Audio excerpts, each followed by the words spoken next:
नमस्कार, देवभूमि के दंगल में आप सभी का स्वागत है। मैं हूं आपके साथ यशी शुक्ला और आज देवभूमि के दंगल में बात करेंगे फिजूल खर्ची पर धामी का वार।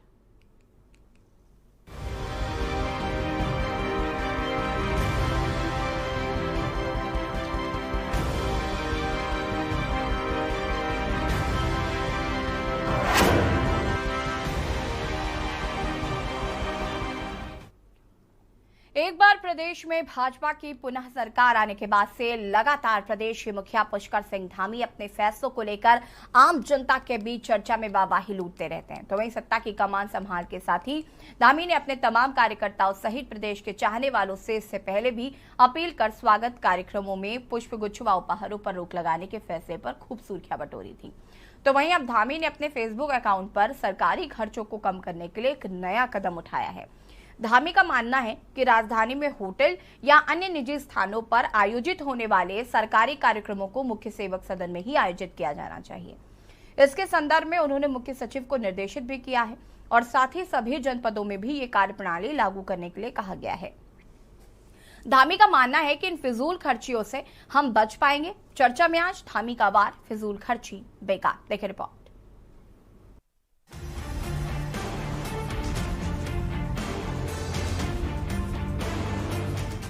भाजपा का मानना है कि उत्तराखंड के युवा मुख्यमंत्री पुष्कर सिंह धामी ने जब से सत्ता संभाली है तब से उन्होंने उत्तराखंड के हित में ही फैसले लिए हैं। उन्होंने लगातार राज्य की उन्नति और विकास के लिए प्रयास किया है। इसी क्रम में फिजूल खर्च रोकने के लिए उन्होंने एक लोकप्रिय कदम उठाया है। आज तक जो भी सरकारी कार्यक्रम निजी आवासों में होते थे, उनकी सरकार का व्यय खर्च होता था। उन सब पर उन्होंने अंकुश लगाते हुए सारे कार्यक्रम मुख्यमंत्री के आवास के पास जो मुख्य सेवक सदन है उसी में होंगे। उन्होंने कहा, निश्चित रूप से यह एक स्वागत योग्य और सराहनीय कदम है। उत्तराखंड एक कैसे विकास की दिशा में आगे बढ़े, इसके लिए उन्होंने लगातार प्रयास किए हैं।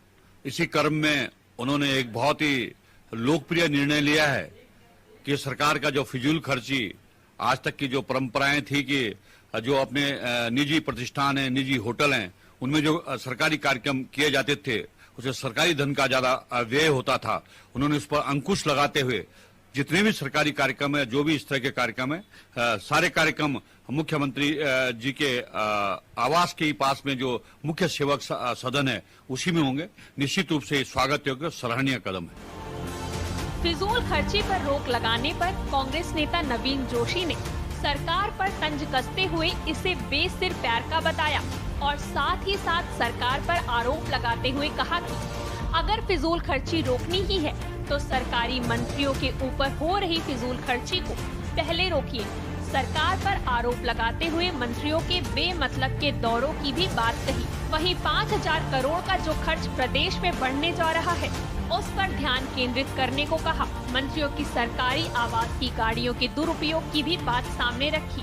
वहीं साथ ही उनके बच्चों को सेवाएं देने में जो फिजूल खर्च हो रही है पहले उसे रोकने की भी हिदायत दी।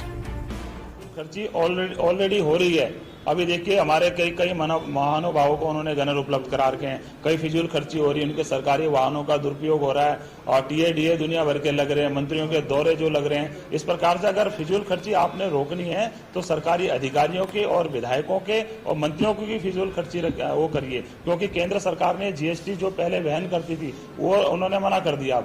5,000 करोड़ रुपए का खर्च प्रदेश के अंदर बढ़ने जा रहा है, तो मुख्यमंत्री जी को और भी जो खर्चे हो रहे हैं, सरकारी विभागों में जो खर्चे हो रहे हैं, गाड़ियों में जो खर्चे हो रहे हैं, सुरक्षा में जो खर्चे हो रहे हैं, जो सरकारी आवास में जो खर्चे हो रहे हैं, उनके बच्चों को लाने ले जाने में स्कूल में जो खर्चे हो रहे हैं, उन पर भी मुख्यमंत्री को ध्यान रखना चाहिए। इन खर्चों पर भी मुख्यमंत्री जी को रोक लगाना। सीएम के इस नए फैसले के बाद उन्हें सोशल मीडिया पर प्रशंसा मिलने के साथ ही कई सुझाव भी मिल रहे हैं। यह पोस्ट फेसबुक पर 9 जुलाई को पोस्ट किया गया था। मुख्यमंत्री के इस फेसबुक पोस्ट पर अब तक 15,000 लाइक्स पार कर चुके हैं और पोस्ट पर 1,600 कमेंट आए। साथ ही 3,389 लोगों ने इसे शेयर भी किया है। इसमें कोई संदेह नहीं, धामी की इस पहल में बढ़ती फिजूल खर्ची और प्रदेश में बढ़ते कर्ज पर सरकारी खजाने पर भार कुछ तो कम हो पाएगा। के न्यूज इंडिया के लिए देहरादून से राजेश वर्मा की रिपोर्ट। जी हाँ, तो मुख्यमंत्री पुष्कर सिंह धामी ने फिजूल खर्ची पर रोक लगा दी है। यानी कि अभी जो होटल में बैठकें होती थी, अब वो बैठकें सेवक सदन में होंगी। साथ ही साथ और जो फिजूल खर्चियां होती है, यानी कि जो पुष्पगुच्छ दिए जाते हैं और भी तमाम चीजें, इसको लेकर पहले भी धामी काफी सख्त हो चुके हैं। उन्होंने कहा है कि राजस्व की बर्बादी रोकने के लिए ये पहल की जा रही है। सरकारी पैसे की बर्बादी अब और नहीं की जाए, इसको लेकर ये कदम उठाया गया है। सीएम धामी बिल्कुल पूरी तरीके से तैयार नजर आ रहे हैं, हालांकि विपक्ष इसमें भी नहीं चूक रहा है सरकार को घेरने के लिए। और प्रदेश में भाजपा की पुनः सरकार आने के बाद से लगातार प्रदेश के मुखिया पुष्कर सिंह धामी अपने फैसलों को लेकर आम जनता के बीच चर्चा में वाहवाही लूटते रहते हैं। तो वहीं सत्ता की कमान संभाल के साथ ही धामी ने अपने तमाम कार्यकर्ताओं सहित प्रदेश के चाहने वालों से इससे पहले भी अपील कर स्वागत कार्यक्रम में पुष्पगुच्छ व उपहारों पर रोक लगाने के फैसले पर खूब सुर्खियां बटोरी थी। तो वहीं धामी ने अपने फेसबुक अकाउंट पर सभी सरकारी खर्चों को कम करने के लिए एक नया कदम उठाया है। धामी का मानना है कि राजधानी में होटल या अन्य निजी स्थानों पर आयोजित होने वाली जो सरकारी कार्यक्रमों को मुख्य सेवक सदन में ही आयोजित किया जाना चाहिए। इसके संदर्भ में उन्होंने मुख्य सचिव को निर्देशित भी किया है और साथ ही साथ ये सभी जनपदों में प्रणाली लागू करने के लिए कहा गया है। आज हम इसी पर चर्चा करेंगे क्योंकि विपक्ष कहीं ना कहीं इसमें भी सरकार को घेर रहा है। हमारे साथ कुछ मेहमान जुड़े हुए हैं, उनसे आपका परिचय करा देते हैं। हनी पाठक जी भारतीय जनता पार्टी की प्रवक्ता है, हमारे साथ जुड़ चुकी हैं। कुमारी नेहा चौहान जी कांग्रेस प्रवक्ता हमारे साथ जुड़ चुकी हैं और पीसी थपलिया जी वरिष्ठ यूकेडी नेता हैं, हमारे साथ जुड़ चुके हैं। साथ ही साथ कुलदीप राणा जी जो कि वरिष्ठ पत्रकार हैं, हमारे साथ जुड़ चुके हैं। आप सभी का बहुत बहुत स्वागत है। और सबसे पहले शुरुआत में हनी पाठक जी आपसे ही करूंगी, कैसे देख रही हैं आज ये जो नया वार जो है फिजूल खर्ची पर मुख्यमंत्री पुष्कर सिंह धामी ने किया है कि अब जो होटल में बैठ के आयोजित की जाती थी, जिनका इतना लंबा चौड़ा बिल आता था, अब उस पर रोक लगाकर जो सेवक सदन है वहीं पर बैठ के आयोजित की जाए। देखिए, इसको कैसे देखने वाले तो बात है ही नहीं यशी जी।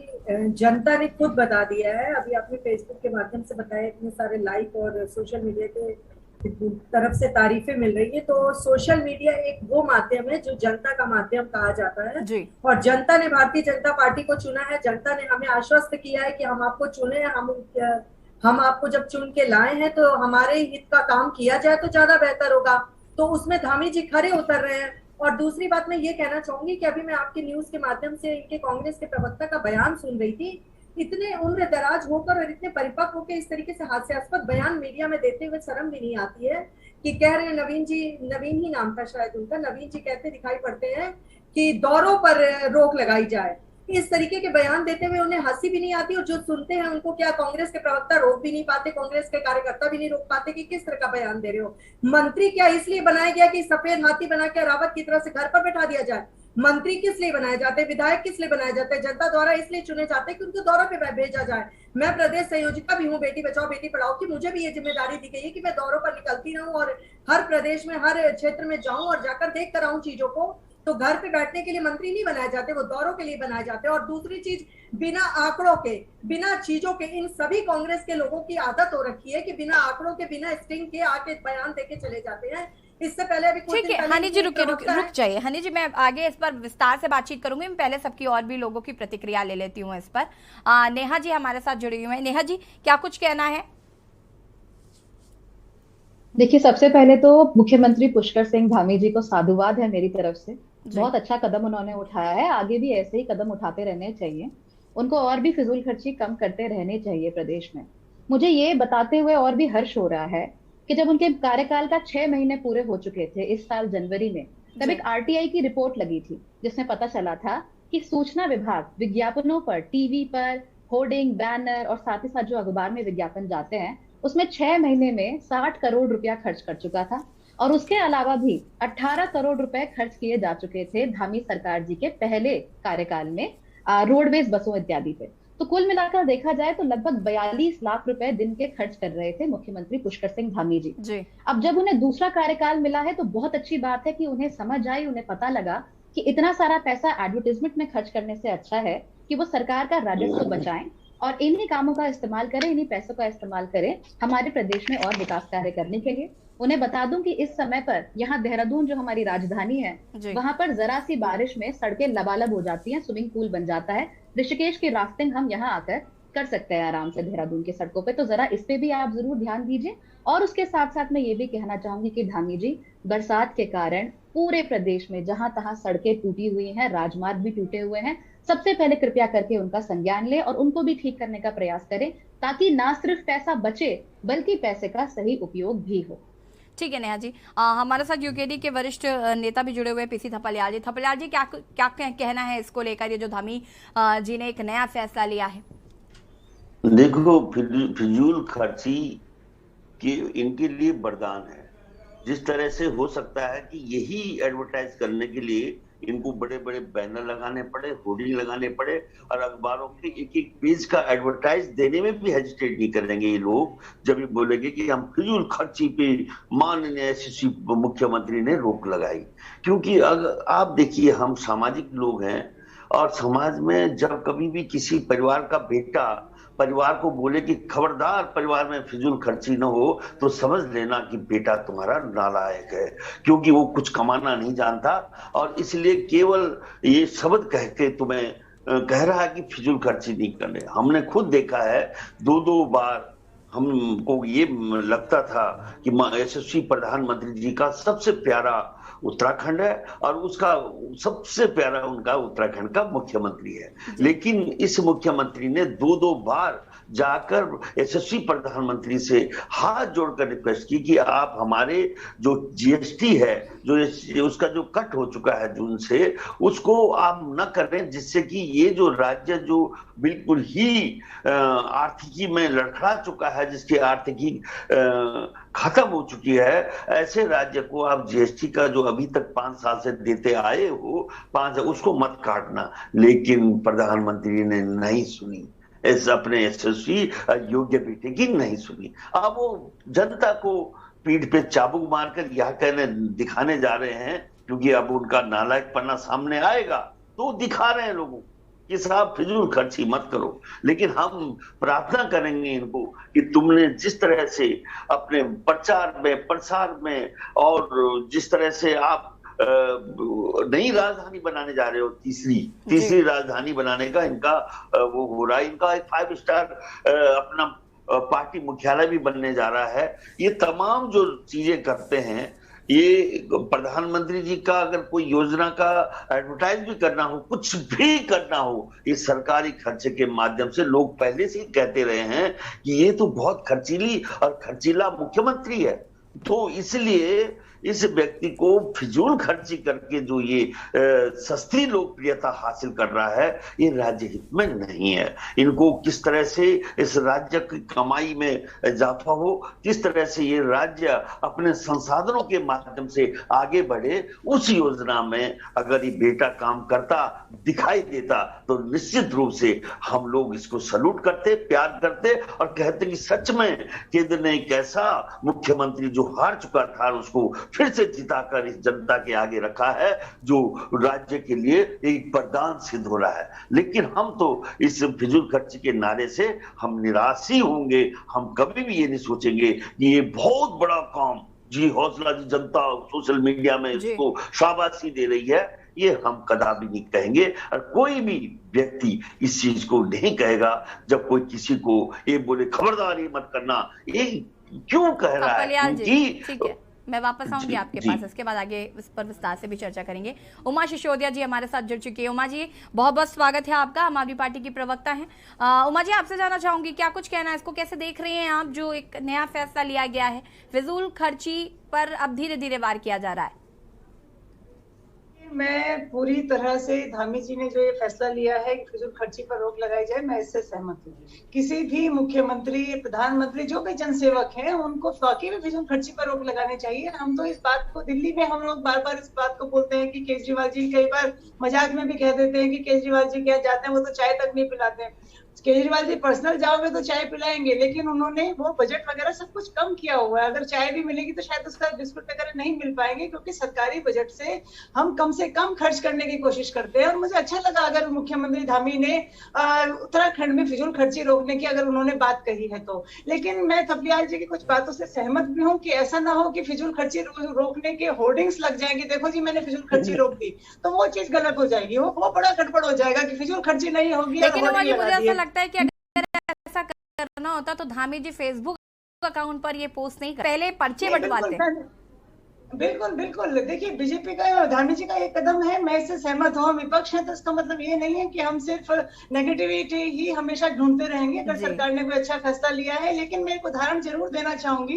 अभी 2 साल पहले गामा जी ने पॉलिथीन मुक्त अभियान के लिए कुछ 100 किलोमीटर की एक वो बनाई थी कि लोग एक दूसरे का हाथ पकड़ के खड़े होंगे और पॉलिथीन मुक्त अभियान होगा। और उसके बाद इतनी गंदगी फैली पॉलिथीन की, इतने झंडे बैनर बीजेपी के पॉलिथीन को, जो प्लास्टिक के झंडे बैनर्स होते हैं, इतने ज्यादा फैले कि वो कचरा जो है वो उठाने में कई दिन लग गए। तो ये हालत ना हो कि पॉलिथीन मुक्त का आप लोगों को संदेश दे रहे हैं और इतनी पॉलिथीन आप फैला दी।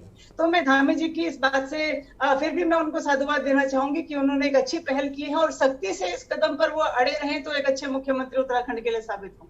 जी उमा जी, कुलदीप राणा जी हमारे साथ लगातार बने हुए वरिष्ठ पत्रकार हैं। कुलदीप जी, इसे कैसे देख रहे हैं आप? यहाँ पर आप विपक्ष की भी भूमिका देख रहे हैं और वही साथ ही साथ सरकार जो काम कर रही है, फिजूल खर्ची पर धीरे धीरे रोक लगाई जा रही है।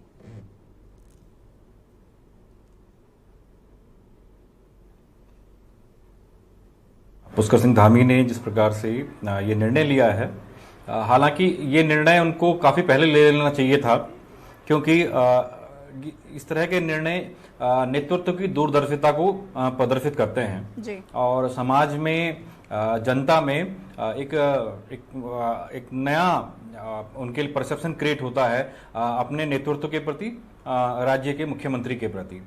हालांकि जिस प्रकार की कुछ दिनों पहले चीजें निकल करके आई हैं, जिनमें कुछ आयोजन, राजनीतिक आयोजन और राजकीय आयोजन खासकर जो बड़े बड़े होटलों में किए गए, जिनमें कई होटल ऐसे हैं जिनके ऊपर नियमों की अनदेखी के आरोप लग रहे हैं। और ऐसे में मुख्यमंत्री को और खासकर उनकी टीम को और भाजपा को ये देखना चाहिए कि ऐसी जगहों पर नेतृत्व को ना भेजें, जिससे, क्योंकि इससे छवि प्रभावित होती है।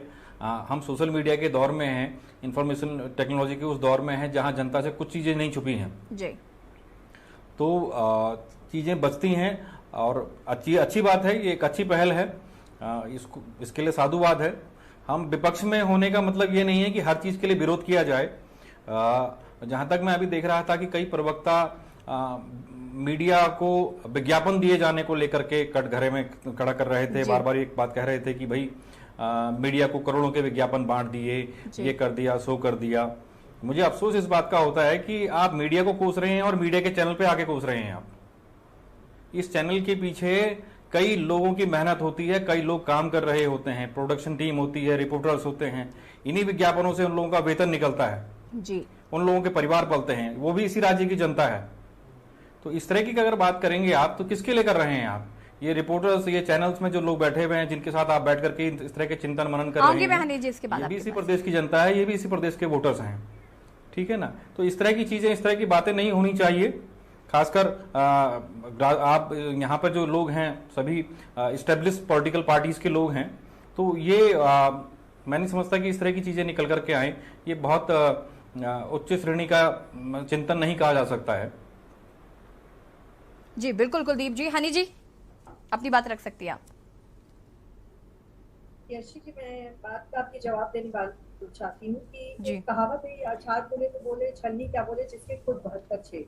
जिस तरीके से अभी कांग्रेस की हमारी बड़ी बहन प्रवक्ता बात कर रही थी जी, आपकी आवाज बहुत हल्की आ रही है कि पूरा बारिश का पानी इस तरीके से सड़कों पर आ जाता है, इस तरह से हो जाता है, उस तरीके से हो जाता है, बड़े बड़े प्रवचन अभी मुझे दे रही थी।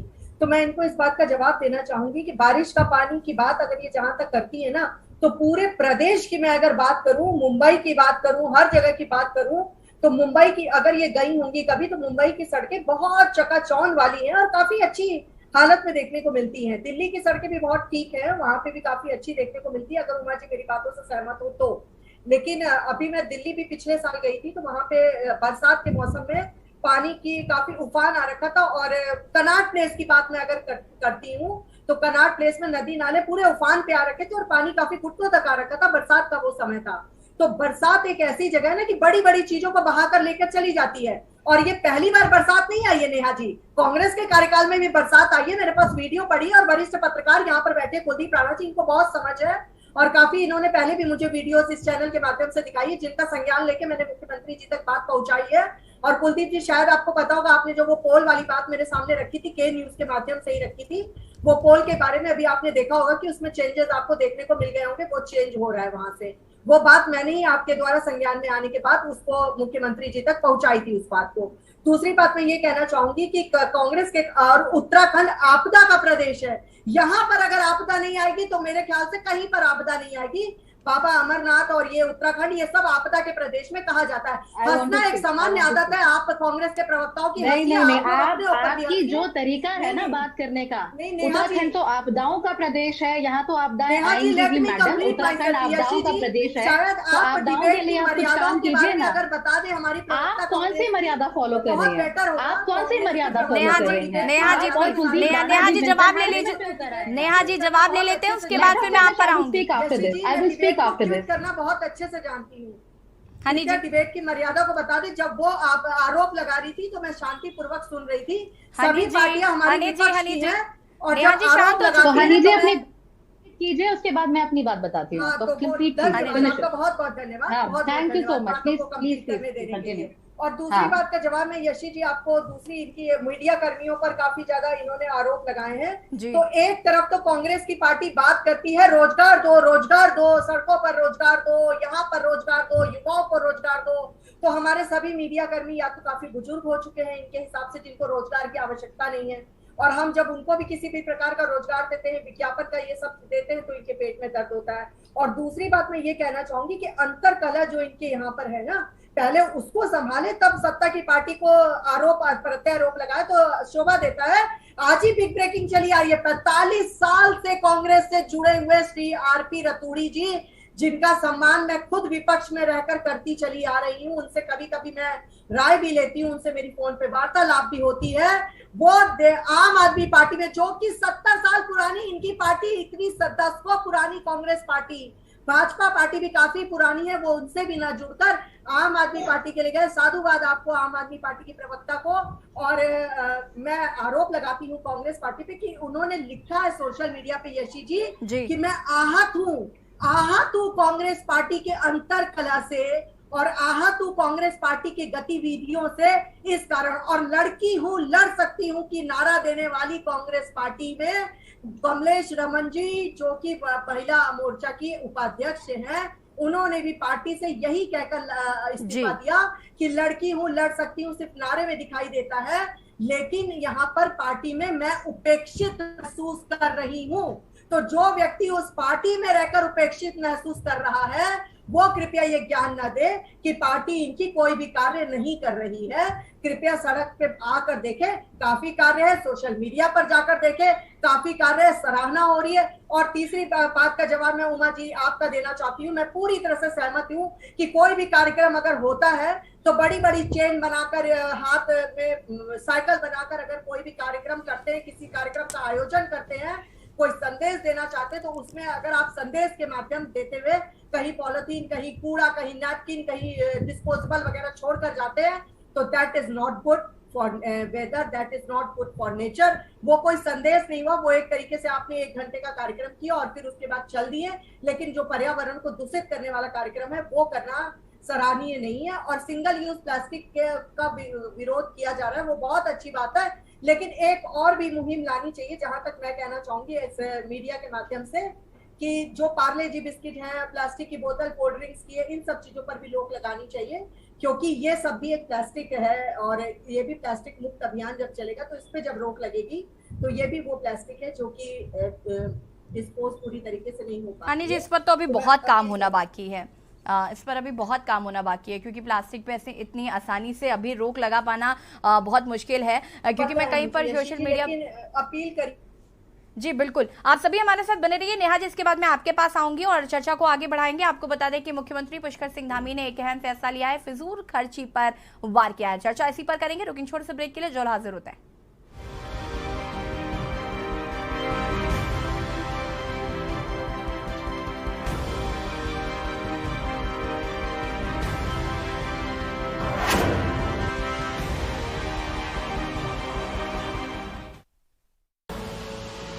देख रहे हैं के न्यूज, खबरों का सारथी। देखें कौन नया खिलाड़ी आया है। समझा देते हैं, प्यार से समझाएंगे। ये तो अपनी जुबान है। जुबान एक हो तो दिल भी एक होने चाहिए। विमल, बोलो जुबान केसरी। मस्त मस्त मस्त मस्त मस्त है, बड़ी मस्त है, टेस्ट में भी लज्जत है। बावर्ची की सोया बड़ी मस्त है। बावर्ची न्यूट्री सोया बड़ी, इसमें है हाई प्रोटीन जो खाने को बनाए एक हेल्थी डाइट, और टेस्ट में बड़ी मस्त है। दौर बदल जाते हैं मगर आपकी पहचान नहीं। जैसे सर्वोकॉम पिछले 35 सालों से पहचान है भरोसे की, भारत के नंबर 1 टॉप क्वालिटी डोमेस्टिक और इंडस्ट्रियल प्रोडक्ट्स की। सर्वोकॉम रखे सब कंट्रोल में। आप देख रहे हैं के न्यूज, खबरों का सारथी।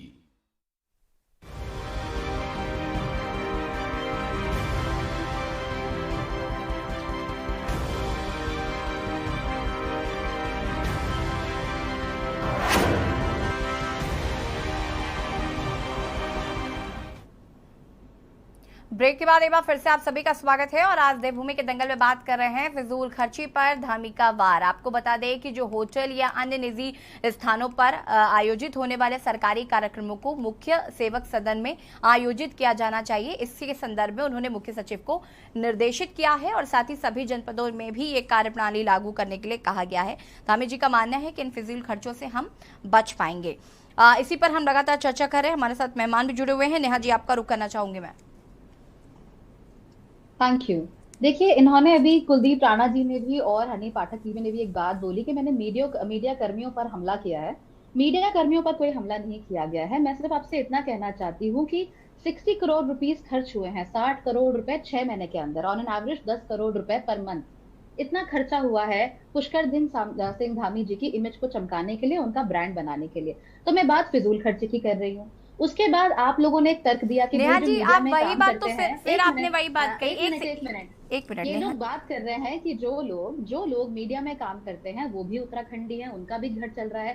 तो आप ही के तर्क से मैं आपसे पूछती हूँ कि जो लोग होटलों में काम कर रहे हैं क्या वो उत्तराखंडी नहीं है? ठीक है, तो इस तरह के तर्क आप ना ही दे तो बेहतर होगा। इस तरह के तर्क काम नहीं होते हैं, तो doesn't work that way. Neha ji, इसका बहुत, नेहा जी रुकिए, इसका बहुत सटीक जवाब मैं आपको दे सकती हूँ। Neha ji, let me complete now. Neha ji please let me finish. So the second thing is आपने ये कहा कि भाई उत्तराखंड तो आपदाओं का प्रदेश है, आपदाएं तो आएंगी भी। हाँ जी आएंगी, इसीलिए तो हमें प्रिपेयर रहना है। लाइफ इंश्योरेंस क्यों लेता है आदमी? हेल्थ इंश्योरेंस क्यों लेता है आदमी? अपने घरों का इंश्योरेंस क्यों कराता है? क्योंकि उसे मालूम है कि कोई आपदा आ सकती है, कोई समस्या आ सकती है, मुझे जरूरत पड़ सकती है, तो मैं पहले से तैयार रहूं। यही वजह है कि हमारी जो सरकार है वो जानती है कि आपदाओं का प्रदेश है, तो आपदाओं के लिए हमें तैयार रहना पड़ेगा। अब तक आपदाओं के लिए तैयार नहीं रहेंगे, पहले से कोई तैयारी नहीं करेंगे, तब तक कोई काम वहां पर नहीं बनने वाला है। तो ये वाली बात कि आपदाओं का प्रदेश है, आपदाएं तो आएंगी ही, what kind of logic is this? Either you give me a good logic or you don't give me any logic at all, right? तो जहां तक बात है, अब शहरीकरण देहरादून में हो रहा है, उसकी वजह से सड़कों में पहले से ज्यादा पानी भरता आ रहा है। जो भी व्यक्ति देहरादून में रहता है वो ये बात जानता है, तो इसको तो आप लोग समझ लीजिए। तीसरी बात आप कह रही हैं कि भाई लोग कांग्रेस छोड़कर जा रहे हैं। राहुल गांधी जी ने 1 साल पहले ही कह दिया था कि जो लोग भी कांग्रेस पार्टी की विचारधारा के साथ खड़े नहीं हो सकते हैं, जो लोग डटकर हमारी कांग्रेस पार्टी के साथ नहीं खड़े हो सकते हैं, अगर वो जा रहे हैं, अगर उनको डर लग रहा है, तो वो कल के जाते आज चले जाए। तो अगर कमलेश रमन जी भी वहां गई है, उनको मेरी तरफ से शुभकामनाएं हैं। वो गई हैं, उन्होंने अपना राजनीतिक भविष्य आम आदमी पार्टी में तलाश लिया है। हमारे पास बहुत सारी महिलाएं हैं जो कि अच्छा काम कर रही हैं, आगे भी अच्छा काम करती रहेंगी। कांग्रेस पार्टी की तरफ से उनको हमेशा कोई ना कोई प्लेटफॉर्म जरूर मिलता रहेगा। मैं भी एक महिला हूँ, मैं भी आज यहाँ बैठी हूँ, इसलिए बैठी हूँ क्योंकि कांग्रेस पार्टी महिलाओं को आगे बढ़ाती है। एक बात और बता दूं, कांग्रेस पार्टी में महिला मोर्चा नहीं होता, महिला कांग्रेस होती है। तो जब भी कहे महिला मोर्चा नहीं, महिला कांग्रेस कहा जाएगा। Neha ji, So that's it from my side. Honey जी और उमा जी अगर आप प्लीज continuously रुक अगर आप मुझे इंटरप्ट करते रहेंगे, मेरी बात नहीं सुनेंगे और इलॉजिकल बातें करेंगे, there is no point in being in this debate back. Neha ji, अब आप सब कुछ सही कह रही हूँ, ऐसा जरूरी तो जी, नहीं है ना। एक तर्क मिनट और की एक बात वितर्क का जवाब डिबेट ये नहीं में है। रुके ये हनी जी 1 मिनट रुके। तर्क और वितर्क डिबेट में होते हैं और ये कोई तरीका नहीं हुआ कि अगर आपके हिसाब से बात नहीं की जाएगी तो आप डिबेट शो छोड़कर चली जाएंगी। मेरे हिसाब बिल्कुल नहीं, मैं गई नहीं हूं डिबेट छोड़ के। आऊंगी मैं, उमा जी, आप मुझे कंटिन्यूअसली इंटरप्ट कर रही हैं। Uma ji, that is not done. There is no reason why you should interrupt me continuously. मैं आपको एक बात बता दूं कि अगर आप मीडिया को लेकर देखिए, अगर आप भारतीय जनता पार्टी के बारे में कुछ कह रही हैं तो मुझे आपको इंटरप्ट नहीं करना है, आप अपनी बात को कंटिन्यू करें। लेकिन अगर आप मीडिया को लेकर कुछ कहेंगी तो मेरा फर्ज बनता है कि मैं यहाँ बैठकर उसका जवाब दूं। हालांकि मुझे आपको उसका जवाब देना था, लेकिन मैं कुलदीप जी से चाहूंगी कि वो इसका जवाब दे। कुलदीप जी, उमा जी, मैं इसके बाद आऊंगी मैं आपके पास। कुलदीप जी, नेहा जी यहाँ पर इस बात को कह रही थी कि मीडिया पे जो फिजूल खर्ची होती है, मैं उसको लेकर कह रही थी कि 60 करोड़ रुपए जो है वो खर्च किए गए हैं। साथ ही साथ वो ये इस बात को भी कह रही है कि अगर रोजगार मीडिया कर्मियों के लिए है तो क्या जो होटल में लोग हैं उनके लिए नहीं है? बिल्कुल, बहुत सही बात कही नेहा जी ने। नेहा जी, 42.5 करोड़ रुपए 2014-15 में हरीश रावत जी ने खर्च किए थे अपनी छवि चमकाने के लिए। ये शायद फिजूल खर्ची के दायरे में नहीं होगा। 15-16 में 25 करोड़ रुपए खर्च हुए थे, शायद ये फिजूल खर्ची के दायरे में नहीं होगा। उसके बाद 37 करोड़ रुपए खर्च हुए थे, ये शायद फिजूल खर्ची के दायरे में नहीं होगा। खैर, बिल्कुल होटलों में काम करने वाले लोग भी उत्तराखंड के हैं, निसंदेह उत्तराखंड के हैं, इसमें कोई दोहराई नहीं है। क्या आप इन चीजों को कटघरे में खड़ा करके आप विपक्ष की सकारात्मक भूमिका को साबित कर सकती हैं? नेहा जी, आपकी आवाज नहीं आ पा रही है। विपक्ष का जो उद्देश्य नेहा जी, आपकी आवाज है, नहीं मीडिया पर उंगली उठाने के बजाय, खुद को अनम्यूट करें, उंगली उठाने के बजाय सरकार के विषयों पर चिंतन करें, सरकार पर उंगली उठाएं। जैसा कि मैंने पहले भी कहा, भले ये बहुत अच्छा कदम है। उमा जी, इसके बाद जस्ट मैं आपके पास आऊंगी। ये अच्छा कदम है मुख्यमंत्री का कि और फिर जुलाई से लेके दिसंबर तक 60 करोड़ रुपया खर्च हुआ, जो कि सिर्फ ये अच्छा कदम है कि अखबार के पुष्कर सिंह धामी ने रोक लगाई है। इसके बाद मैंने साथ में ये भी कहा कि उन्होंने काफी देर अगर आपने शुरुआत में सुना ये कदम पहले उठाया जाता तो ज्यादा बेहतर होता, साधुवाद दे दिया, क्योंकि इस बीच आपको ये कदम उठाने की आवश्यकता क्यों पड़ी? नेहा जी, क्योंकि कई आपके कई राजकीय कार्यक्रम निजी होटलों में संपन्न हुए, जबकि गढ़वाल मंडल विकास निगम के होटल थे, 2 मिनट, गिव मी 2 मंडल विकास निगम के होटल थे। इसके पहले मैं उमा जी को सुनूंगी, उसके बाद आई विल गेट बैक। हमने भी सरकार को विपक्ष में अपनी भूमिका निभाते हुए विपक्ष को, सरकार को कटघरे में खड़ा करने का प्रयास किया, क्योंकि जो नीतिगत मामले हैं उन चीजों पर तो सरकार पर सवाल किया जाना चाहिए, और जो हमारी भूमिका है हम उस भूमिका को निभाते भी हैं। निष्पक्ष होकर के कहा हमने। कई और विषय भी रहे हैं जिस पर हमने यहाँ पर निष्पक्ष बहस की है, जिनमें अभी चर्चा भी हुई, जिनमें शहर में पानी भरने की बात आई या आपदा की बात आई है, ठीक है ना। तो मैं कहना हूं कि पिछले कुछ समय से उत्तराखंड में कांग्रेस की स्थिति इस तरह की हो गई है कि कांग्रेस को बहुत गहन चिंतन की जरूरत है। ये भूल जाते हैं कि जब ये सत्ता पक्ष में थे तो यही मीडिया इनके साथ खड़ी थी, आज भी ये मीडिया इनके साथ खड़ी है जी। और मीडिया को तो कहा ही जाता है कि मीडिया विपक्ष की आवाज है, तो हमेशा मीडिया विपक्ष के साथ रही है। चुनाव में बीजेपी के आरोप लगते थे कि हमसे ज्यादा कांग्रेस को मीडिया दिखाता है, तो उसके बावजूद भी कांग्रेस के प्रवक्ता यहां पर आकर के इस तरह की बातें करते हैं। तो जनता देख रही है और वो अपना चयन उसने पहले भी किया है, इसी प्रकार के अगर करते रहेंगे तो वो आगे भी करती रहेगी, इसके परिणाम आगे भी निकल के आते रहेंगे। कुलदीप जी, मैं वापस आऊंगी आपके पास। उमा जी, नेहा जी ने अभी एक बात बोली थी अपने वक्तव्य में कि राहुल गांधी जी ने कहा कि जिन लोगों को डर लगता है वो कांग्रेस छोड़ के चले जाए। अगर आरपी रतूड़ी जी और कमलेश रमन जी बीजेपी में जाते तो शायद हमें भी लगता है कि बीजेपी ने शायद ईडी का डर दिखा दिया होगा, चाहे सीबीआई का डर दिखा दिया होगा, शायद उनके यहाँ छापे पड़ने का डर हो गया होगा, इसलिए वो बेचारे बीजेपी में चले गए। कहीं ना कहीं 1% की बात समझ में आती है, लेकिन ये मेरी समझ से बिल्कुल बाहर है कि देश की सबसे पुरानी पार्टी, एक प्रमुख विपक्ष को छोड़कर आज वो देश की सबसे नई पार्टी उसमें आकर शामिल हुए हैं। तो यहाँ पर ऐसी कौन सी चीज है कि जहां उनका डर यहाँ आकर खत्म हो गया? नेहा जी, आज आपको ये सोचने की आवश्यकता है, पूरी कांग्रेस को ये सोचने की आवश्यकता है कि आखिर वो कौन से कारण है कि व्यक्ति एक विपक्ष को छोड़कर दूसरे विपक्ष में ही जाकर बैठ रहा है। वो बीजेपी सत्ता पक्ष में नहीं गया, वो उस पार्टी में नहीं गया जिसका डर राहुल गांधी जी अपने वक्तव्यों में देते हैं। आज आपको डर बीजेपी से नहीं, आज आपको सबसे बड़ा डर खुद से है, और उससे बड़ा डर आज आपका आम आदमी पार्टी से है कि आपके लोग जो है वो कांग्रेस छोड़कर आम आदमी पार्टी में आ रहे हैं, और वो घबरा नहीं रहे हैं, वो बिल्कुल नहीं डर रहे हैं।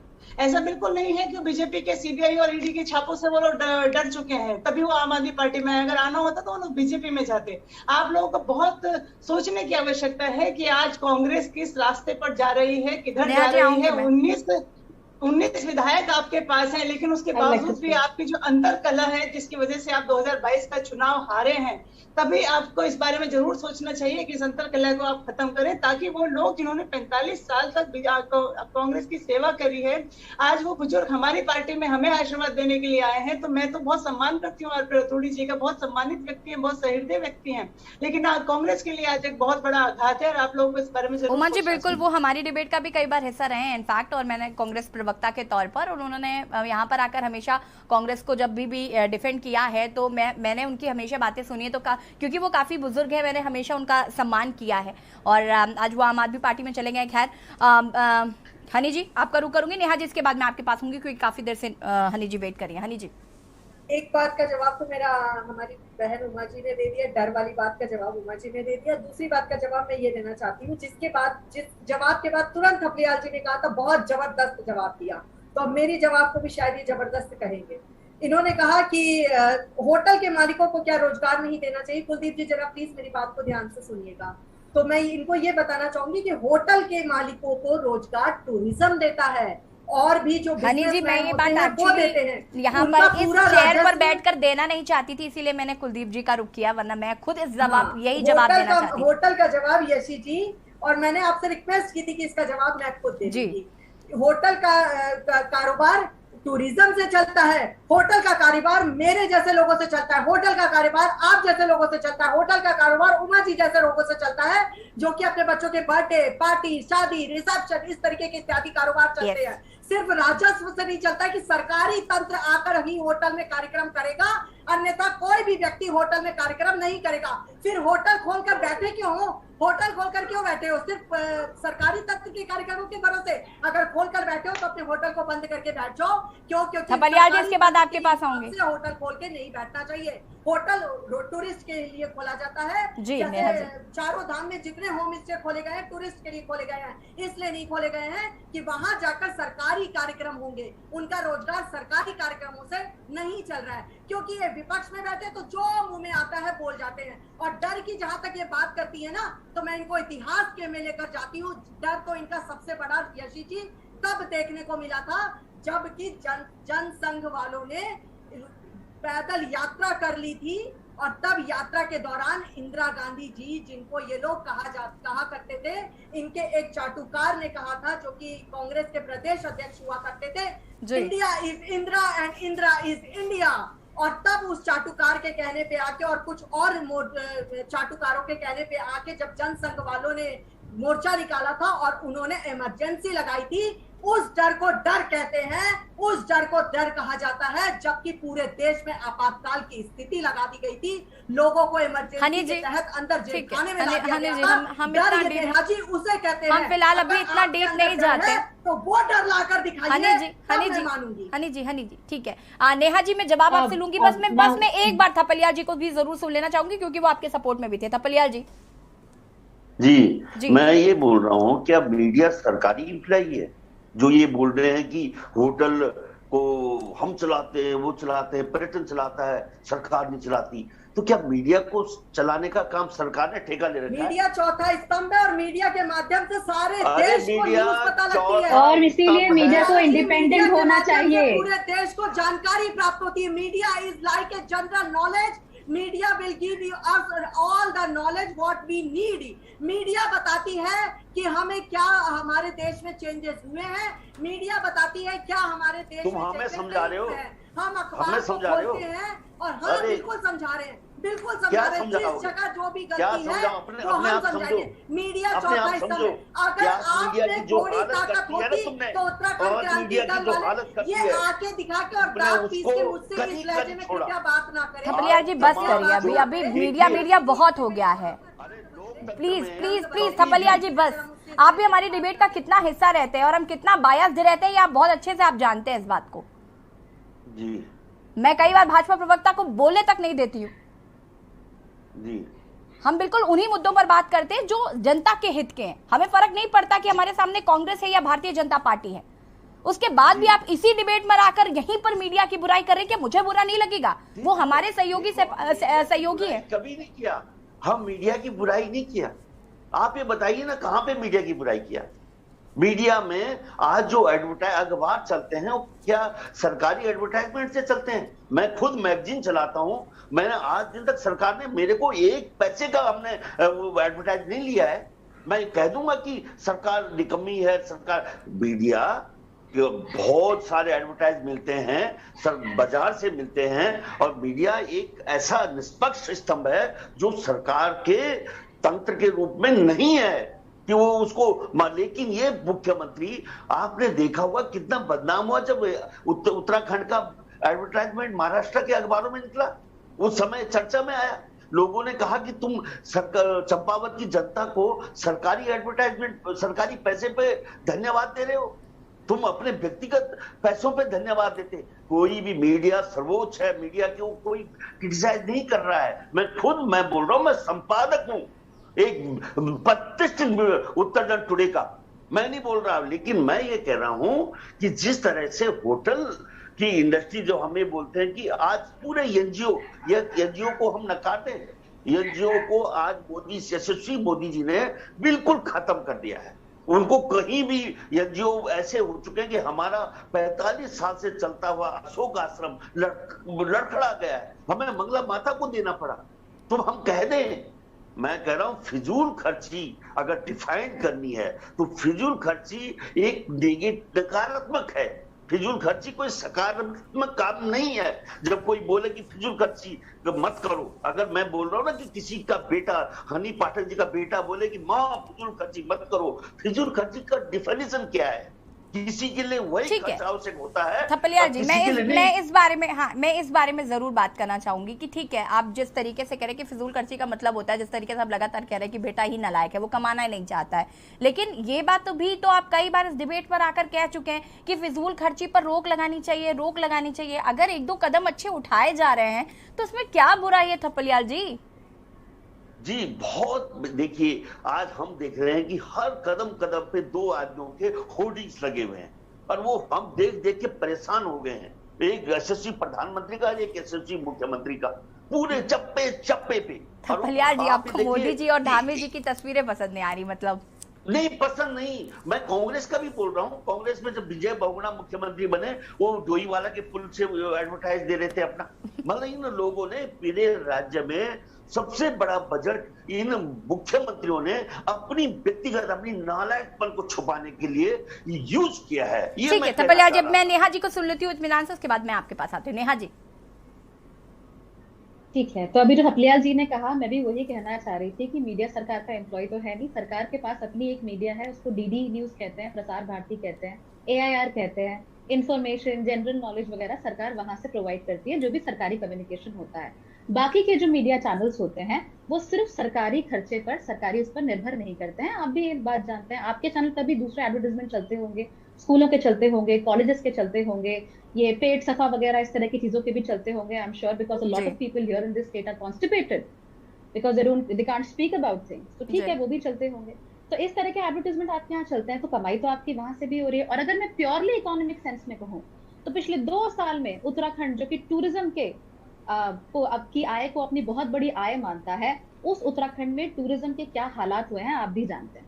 मैं ये नहीं कह रही हूँ कि होटलों को सारे चीजें देते चले जाओ, मैं ये नहीं कह रही हूँ कि सारी चीजें आप होटलों में कराओ, लेकिन मैं फिर भी एक बात कह रही हूँ कि मीडिया ने जितना पिछले 2 साल में सफर किया है इकोनॉमिकली, और होटल्स ने जितना सफर किया है, उसमें जमीन आसमान का फर्क है।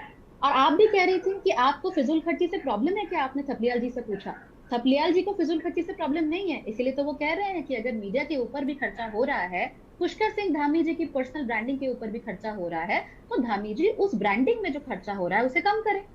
सबसे कमाल की बात यह है कि यहाँ हमारी आम आदमी पार्टी की जो प्रवक्ता बैठी है उमा सिसोदिया जी, रिस्पेक्टेड मैम, इन्होंने अभी थोड़ी देर पहले कहा कि हम कोई भाजपा तो है नहीं जो ईडी दिखाकर, डर दिखाकर, डंडा दिखाकर लोगों को अपनी पार्टी में शामिल कर लेंगे डरा धमका के। और मुझे हैरानी है इस बात की कि हनी पाठक जी ने अभी तक उस पर कोई प्रतिक्रिया नहीं की।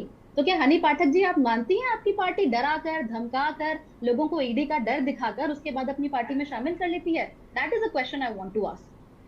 ठीक है, लेकिन मैं उससे पहले कुलदीप जी आपका रुख करना चाहूंगी, आपकी क्या प्रतिक्रिया है नेहा जी की बात पर? उसके बाद हनी जी मैं आपके पास आऊंगी और फिर उमा जी आपका रुख करूंगी मैं। नहीं, देखिए, चैनलों में फिजूल खर्ची को लेकर के जो चर्चा चल रही थी अभी, अगर हम उस पर फोकस करें तो ज्यादा बेहतर होगा। यहाँ पर तो फिजूल खर्ची मीडिया पर ही आ गई है कि भाई मीडिया पर ही फिजूल खर्ची हो रही है। कुलदीप जी, मीडिया पर ही फिजूल खर्ची हो रही है, फिजूल खर्ची टॉपिक शुरू हुआ और ये मीडिया पर ही शुरू हो गया। नहीं, मैं अगर इस बात पे आऊं तो मैं तो नेहा जी को कहूंगा कि नेहा जी थोड़ा सा अपनी पार्टी के कुछ पदाधिकारियों को पूछिएगा कि उत्तराखंड में होर्डिंग्स के टेंडर किसके पास हैं और एडवर्टीजमेंट के टेंडर किस किस के पास हैं, तो उन्हें बहुत सच्चाई पता लग जाएगी चीजों को, विषयों को लेकर के ज्यादा बेहतर जानकारी उनके पास उपलब्ध हो पाएगी, है ना। मैं उस तरफ नहीं जाना चाहता क्योंकि दोनों ठीक है, लेकिन ये मैं अभी भी कह रहा हूं कि ये एक निसंदेह अच्छा प्रयास है, इसको आगे बढ़ाने की जरूरत है। और जिस तरीके से प्रदेश के मुख्यमंत्री ने यह देखा कि होटलों में फिजूल खर्ची हो रही है, उसी दृष्टिकोण से प्रदेश के नेतृत्व को यह भी देखना चाहिए कि जो भारत सरकार की योजनाएं प्रदेश में चल रही हैं, राज्य सरकार की जो योजनाएं प्रदेश में चल रही हैं, जिनमें स्मार्ट सिटी प्रमुख है, इन जगहों पर जो राजकीय मद का जो दुरुपयोग हुआ है, जिसमें जो सड़कों में दिखाई दे रहा है, स्मार्ट देहरादून जिसे स्मार्ट शहर बनाने में 4 साल, 4.5 साल, 5 साल का समय लग गया, वो जगह जगह जल भराव में डूबा हुआ है। तो उस तरफ भी प्रदेश के मुख्यमंत्री को देखना चाहिए, क्योंकि ये भी एक बड़ी फिजूल खर्ची है जो भ्रष्टाचार के रूप में निकल करके सामने आएगी, और जनता ने तो इसको भ्रष्टाचार कहना शुरू कर ही दिया है। वहीं अनेक ऐसे विषय हैं जिन पर योजनाबद्ध तरीके से काम किए जाने की आवश्यकता है, क्योंकि वित्तीय प्रबंधन उत्तराखंड की एक बहुत बड़ी जरूरत रही है, और ये आज से नहीं, ये जब से राज्य बना है तब से इसकी जरूरत रही है। क्योंकि जब उत्तराखंड राज्य की लड़ाई लड़ी जा रही थी और जगह जगह आंदोलन हो रहे थे, और उसके बाद जब राज्य बना तो हम लोग छोटे थे, कॉलेजों में पढ़ते थे, तो ये चर्चा अक्सर होती थी कि भाई उत्तराखंड के लिए फंड कहाँ से आएगा, पैसा कहाँ से आएगा। तो पर्यटन को लेकर के एक बड़ी बात निकल करके आती थी कि हमारे पास बद्री केदार है, हमारे पास पर्यटन है, हमारे पास वन क्षेत्र है, हमारे पास ग्लेशियर्स हैं, हमारे पास जो अभयारण्य हैं, नेशनल पार्क्स हैं, तमाम सारी चीजें निकल करके आती थी। और समय के साथ जो पेंशन आधारित एक व्यवस्था थी, उससे बाहर आने में उत्तराखंड थोड़ा सफल तो हुआ है, लेकिन जिस तरीके से पेंशन से बाहर आकर के कर्ज में डूबता जा रहा है, तो ऐसे में वित्तीय प्रबंधन की दिशा में राज्य सरकार को और अधिक काम करने की जरूरत है। मैं तो कहूंगा कि सबसे ज्यादा काम इसी भी दिशा में करने की जरूरत है, ताकि राज्य जो कर्ज के बोझ तले डूबता जा रहा है, प्रति व्यक्ति आय के साथ साथ प्रति व्यक्ति कर्ज भी बढ़ता जा रहा है उसी दिशा में, उसी अनुपात में, तो उस दिशा में अगर चिंतन किया जाए तो ज्यादा बेहतर होगा, चीजें निकल करके आएंगी तो ज्यादा बेहतर होगा। जी हनी जी, देखिए ऐसा है, मैंने उमा जी की बात का जवाब इनको ये देकर दिया था कि डर वाली बात पर मैं कहूंगी कि डर इनको किस चीज का है। और जहां तक मैं ये बात बताना चाहूंगी कि जो ये कह रही है कि वो बात मेरी, आपने समय कम दिया था और फिर मेरी बात कांग्रेस पे ही पूरी तरीके से आ गई थी। तो जो ईडी की पूछताछ और जो बड़ी बड़ी बातें उमा जी कही है, तो देखिए ऐसा ना, ईडी का मामला और जो वो चीजों का मामला है ना, जिसने घोटाला किया होगा उस पर कार्यवाही तो देखिए यशी जी होगी। नेशनल हेराल्ड घोटाला जैसा करतूत किए हो तो कार्यवाही तो तुम्हारे से होगी। इस तरीके के करतूत करना छोड़ दो, कार्यवाही होनी छोड़ देंगे। और बीजेपी देख लीजिए, जीरो टॉलरेंस की सरकार है, जीरो टॉलरेंस की सरकार है। जो करतूत पिछली की है, भूतो ना भविष्यते, जो भूत में तुम्हारे कारनामे हैं वो सामने तुम्हारे आने ही आने हैं। जो अपना भूत अगर खराब करके बैठे हो तो भविष्य तुम्हारे आगे खराब आना ही आना है। और दूसरी बात मैं ये कहना चाहूंगी आपको कि जो ये बात कर रही थी अभी हमारी प्रवक्ता कांग्रेस की कि इस तरीके की हरकतें करते हैं, ऐसा हुआ वैसा हुआ, तो मैं इनको इस बात का जवाब देना चाहूंगी कि जो पर्यटन की और फलान ठिकाने की बातें इन्होंने करी थी ना कि इस चैनल को दिखा सकते हैं, वो जो इनका पर्सनल चैनल है डीडी का, इसका उसका, यशी जी अगर मैं गलत नहीं तो 3 या 4 स्टेट में गिन के इनकी सरकार होगी, झारखंड में, राजस्थान में, वहां पर। अब ये महंगाई का भी और बेरोजगारी का भी मुद्दा बहुत ज्यादा तेजी से उठाती हैं, वहां पर कृपया करके मेरे बात वक्तव्य के बाद ये बता देंगे मुझे कि सिलेंडर क्या रेट है, वहां पर बेरोजगारी की दर क्या है, ये सारी चीजें मुझे कृपया करके बताकर जाएंगी। और दूसरी बात, वहां पर कोई भी चैनल में किस किस चैनल में डीडी न्यूज में और इसके अलावा इनकी घोषणाओं के बारे में नहीं बताया जाता है, ये बताकर जाएंगी। और HNN, के न्यूज, ANB सभी चैनलों को मैं देखती हूँ क्योंकि मैं प्रवक्ता का पद लेकर बैठी हूँ, सब में कुछ देरों बाद मैं देखती हूँ कांग्रेस सरकार ने झारखंड में ये करके दिखाया, कांग्रेस सरकार ने राजस्थान में ये किया, कांग्रेस सरकार प्रतिबद्ध है ये करने में, कांग्रेस सरकार प्रतिबद्ध है वो करने में, बीच बीच में इस तरीके के ऐड आते दिखाई देते हैं। और जब चुनाव का समय था तो यूपी सरकार, मैं लड़की हूं, लड़ सकती हूं कि उस पर प्रतिबद्ध चल रही है, कांग्रेस सरकार ने इस तरीके का कार्यक्रम किया है। आप वोट दें, जनता को गुमराह में नहीं आना चाहिए। इस तरीके की चीजें हर पिछले 5 से 10 मिनट में खुद कभी भाजपा का आता था, कभी कांग्रेस का आता था, कभी आम आदमी पार्टी का आता था, तो कभी कदाच भूले भटके यूकेडी का आता था तो आता था, वरना नहीं आता। तो जो बात सच में कैमरे के सामने कहने को तैयार हूँ, ठीक है, वो मैं पूछना चाहती हूँ। वो सिर्फ इन्होंने एक एग्जाम्पल सेट करके दो ना, हम तो गलत ही हैं, तुम भी क्यों गलत हो रहे हो भैया, हम तो गलत है ही हैं, हम गलत हैं, हम बहुत गलत हैं, तुम भी क्यों गलत हो रहे हो। तुम एग्जाम्पल सेट करके दे देते, मुझे ये बता देते कि हमने कुछ भी ऐसा नहीं किया है। एक एग्जाम्पल सेट करो ना, एग्जाम्पल सेट करो। मैं हूँ एग्जाम्पल सेट करने की बहुत बड़ी वो, मैं मानती हूँ अपने आप को कि मैं जो भी बात करती हूँ, थपलियाल जी आपको बहुत अच्छे से इस चीज के बारे में, मेरे जब जहां पर हमारी पार्टी गलत होती है मैं चैनल में बोलकर जाती हूँ कि इस चीज से मैं पूरी तरीके से सहमत हूँ। उमा जी अगर मैं गलत नहीं हूँ तो कृपया करके सहमति में बताइएगा कि अगर जहां हमारे चैनल में गलती होती है। ठीक है हनी जी, मैं उमा जी का भी रुक कर लेती हूँ क्योंकि आप वक्त की भी कभी है। उमा जी अपनी बात को रख सकती है यहाँ पर, उसके बाद नेहा जी मैं आपका रुक करूंगी। जी नेहा जी इसके बाद में आती हूँ आपके पास, प्लीज बहुत टाइम हो गया, उमा जी का रुक करना है। उमा जी अभी रुड़की में एक 4 साल हनी जी रुक जाइए, मैंने अभी बताया कि मुझे उमा जी की प्रतिक्रिया लेनी है, प्लीज। हनी जी मैं आऊंगी आपके पास, रुक जाइए थोड़ा सा। एक लड़की का बलात्कार हुआ, हाथ रस में वहां जाना था क्योंकि अपनी पॉलिटिक्स चमकानी थी, लेकिन रुड़की में जो 4 साल का लड़की का बलात्कार हुआ, परविंदर डोभाल एसपी ने 3 दिन के अंदर गिरफ्तारी कर ली, लेकिन एक भी कांग्रेस के पार्टी का कार्यकर्ता उस 4 साल की लड़की के घर नहीं गया पूछने की तेरी हालत क्या है, क्योंकि उसमें राजनीति नहीं चमकानी थी। बात करते हैं यहाँ चैनल पर आकर। मुरैना कहाँ है पता है? नहीं मैं तो बहुत अनभिज्ञ हूँ, मैं पढ़ी लिखी भी नहीं हूँ, अनभिज्ञ भी हूँ, शायद नहीं पता होगा। चलिए आपकी शायद सरकार होगी, वहां पे एक 6 साल के बच्चे की तस्वीर वायरल हो रही है, जिसकी गोद में 2 साल का उसका भाई है, मरा पड़ा है। मुझे 2 साल के भाई की लाश, सुनिए मैं सारे जवाब देती हूँ, सुनिए। Answer of my question, I am giving you the answer ma'am, listen every time question, I am not giving you a question, I am telling you what is happening in this country. I am telling you what is happening in this country under your सरकार। आपकी बता, सुनिए छत्तीसगढ़ में unemployment का rate, Chhattisgarh में हमारी सरकार है, अनएम्प्लॉयमेंट का रेट इज 1.2%। नेहा जी और हनी जी प्लीज आप रुक जाइए, उमा जी का रुक कर लेने दीजिए मुझे please. Neha ji I am requesting you, please have some patience. Uma जी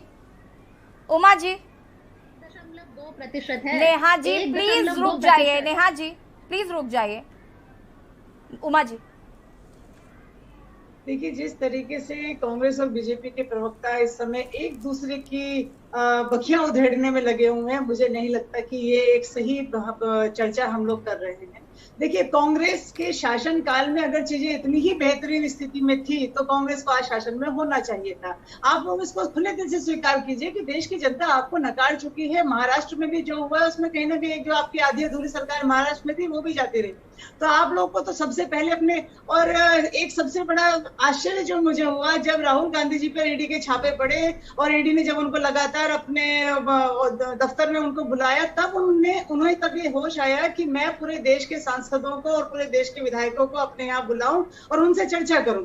यानी कि जब उनके ऊपर अत्याचार हुआ, जब उनको परेशानी हुई, तब उनको ये याद आया कि हमें अब सरकार के खिलाफ लड़ना है। इससे पहले देश में इतनी कुछ गड़बड़ियां होती रही, लेकिन राहुल गांधी जी का कहीं कोई इस तरह का जो एक एग्रेशन के साथ जो उनको राजनीति करनी चाहिए थी, राहुल जी उस राजनीति में पूरी तरह से फेल हो चुके हैं। और यही सबसे बड़ा कारण है कि आज कांग्रेस जो है वो धीरे धीरे करके अपने सब राज्यों में सरकार खो चुकी है और आज देश की सबसे नई पार्टी, आज देश की सबसे पुरानी पार्टी के साथ पूरी तरह से टक्कर में है। 137 साल पुरानी कांग्रेस को आज अपने गिरेबान में झांककर जरूर देखना। नेहा जी, बहुत कम शब्दों में आपका जवाब चाहूंगी।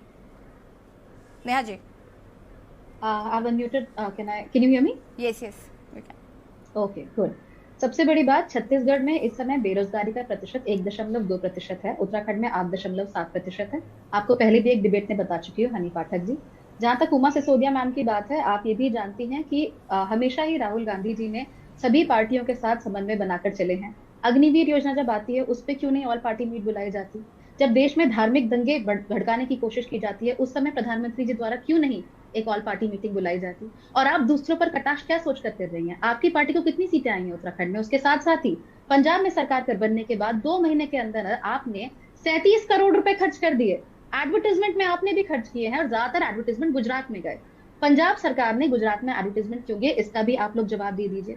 साथ ही में अब ये मैम कह रही हैं, हमारी हनी पाठक जी, वो कह रही है होल्ड ऑन। चलिए ठीक है, हमारे पास चूंकि वक्त की कमी है, नेहा जी और उमा जी, हमारे पास चूंकि वक्त की कमी है, आप सभी का बहुत बहुत शुक्रिया चर्चा में शामिल होने के लिए। और आज हम बात कर रहे हैं फिजूल खर्ची पर धामी का वार। आपको बता दें कि जो फिजूल खर्चियां होती हैं उसको लेकर अब कहीं ना कहीं मुख्यमंत्री पुष्कर सिंह धामी काफी सख्त नजर आ रहे हैं, उस पर रोक लगा रहे हैं। हालांकि विपक्ष अभी भी सरकार को घेरने की कोशिश कर रहा है। देवभूमि के दंगल में फिलहाल इतना ही। देखते रहिए के न्यूज़ इंडिया। नमस्कार। इस कार्यक्रम के प्रायोजक करता है गोल्डी हिंग, कण कण में जान।